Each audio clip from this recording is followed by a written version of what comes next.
Comme le disait ma grand-mère, j'ai vu dire que les gens s'en foutent. Elle serait là aujourd'hui, elle le redirait avant d'avoir une attaque de mort subite, comme elle avait l'habitude de le répéter lorsqu'elle subissait grand choc. Et quel serait son grand choc aujourd'hui? De voir que des gens soi-disant intelligents vont creuser un chenal de 15 mètres de profondeur sur une côte plate. Il y aura une belle saignée dans le sable. Comme ça, la mer pourra remplir 2 grands bassins. Et 2 ans plus tard, 915 pauvres bougres pourront faire joujou avec leurs petits, moyens et gros bateaux. Des hors-bords, des voiliers, des yachts. À 30 000, 40 000, 50 000, 100 000, 1 million d'euros, qui consommeront de 20 à 500 litres par heure de carburant pour les plus gros yachts de luxe. Dire qu'il y en a qui gueulent sur ma voiture, qui consomme 5 litres au 100 et qui ne passe plus au contrôle technique parce qu'elle pollue trop. On me culpabilise parce que ma voiture asphyxie la planète. Mais on se décarcasse pour ces gros bateaux qui tirent l'économie vers le haut. Chut, faut pas parler de leur consommation astronomique en carburant. On se fout de qui? Et tout cela avec les encouragements et la bénédiction des autorités. Oh oui. Et surtout avec l'argent du plus grand nombre. Parce que tout le monde paiera. Il en faudra des dizaines de millions d'euros pour voir les plus riches s'amuser sous l'œil émerveillé de ceux qui n'ont pas moyen de se payer un bateau. 43 millions d'euros. Une paille.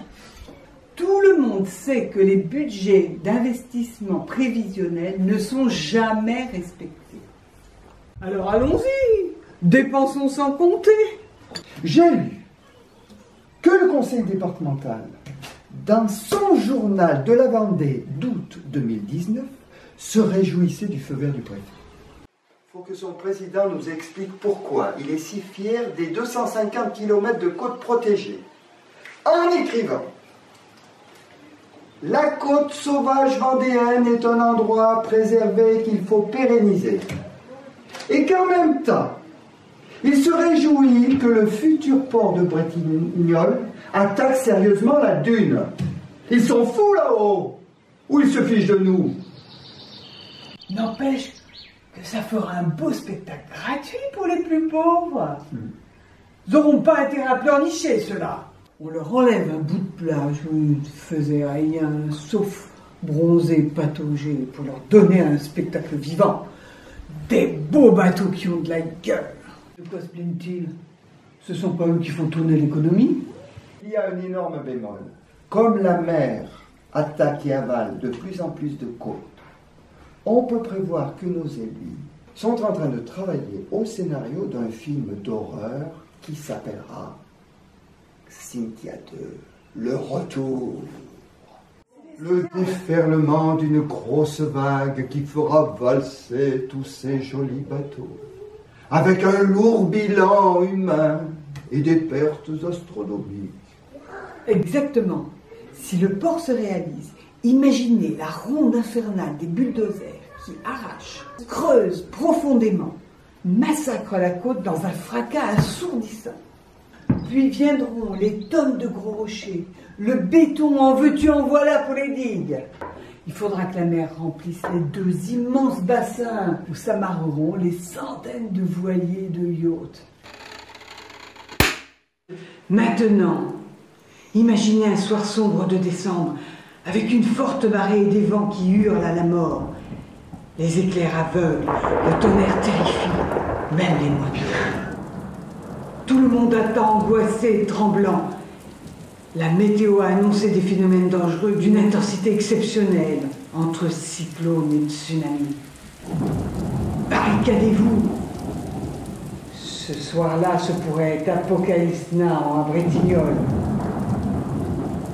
Plongé dans le noir complet, sans électricité. La mer en vagues monstrueuses s'engouffre dans cette saignée du chenal.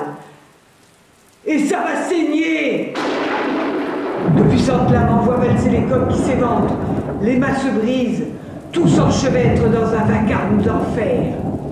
En ce début de nuit, tous les propriétaires de pavillons tremblent, la gorge serrée. Pourtant, ils s'étaient réjouis des plus-values qu'apporterait le port. Ils le voulaient, ce beau port. Mais l'horreur est là, 2 jours avant Noël. Ce n'est pas du spectacle. Ils maudiront alors les décideurs, les promoteurs, les constructeurs. L'ombre terrifiante de Xynthia plane. Le souvenir des morts noyés revient, obsédant. Est-ce notre tour? Quand le cauchemar va-t-il finir? Plus de téléphone, pas de télé, les enfants qui hurlent.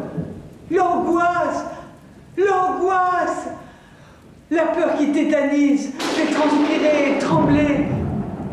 L'eau s'infiltre dans la maison. C'est notre dernière heure. Merde, on est trop jeunes pour mourir. C'est injuste. Est-ce le scénario d'un nouveau film catastrophe? Et si c'était le récit glaçant d'un soir d'horreur à Bretignolles-sur-Mer? À la fin du film, ou après la tempête, les propriétaires viendront pleurer auprès des assurances pour avoir un bateau tout neuf. Et tous ceux qui ont applaudi à la construction du port iront cracher sur les responsables qui auront laissé faire cette future tragédie qui peut tourner au drame mortel. Ce jour-là, c'est sûr, il y aura des dégâts considérables et encore des morts inutiles. Normal! Quand la mer en furie s'engouffrera dans ce goulot d'étranglement du chenal, l'océan prendra sa revanche. Mesdames et messieurs, bientôt sur vos écrans, Xynthia 2, le retour à Bretignolles-sur-Mer, sortie prévue en décembre 2025. Et il y aura des attaques de mort subite. Ma chère grand-mère, t'as eu dire qu'ils étaient fous, les élus et les promoteurs. Bravo mémé, t'avais raison. Dommage que la vague de la faute sur mer t'ait emporté le soir de Xynthia. La faute à qui? Joyeux Noël quand même!